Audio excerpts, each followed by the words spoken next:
V nedeľu 20. októbra sa vo farskom kostole svätého Martina v Lemešanoch konala slávnostná svätá omša pri príležitosti druhého ročníka púte hasičov a dobrovoľných hasičov.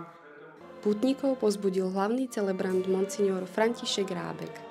Vlastne je to vyložené kresťanská myšlienka, ktorú už akoby inicioval svojim príkladom svätý Florián, že sa obetoval za záchranu obvinených a odsúdených kresťanov, tak takisto aj, aby sa aj títo dobrovoľní hasiči uvedomovali, že tá sila a schopnosť konať dobro, že má vlastne pôvod v Kristovi, v Evanjeliu, a on je aj silou k tomu, aby sme v tom konaní dobra vedeli vytrvať.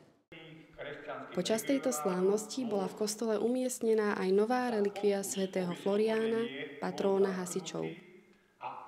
Relikvia svätého Floriána je práve preto, že je to možno také spojenie dvoch rímskych vojakov, Martina a Floriána.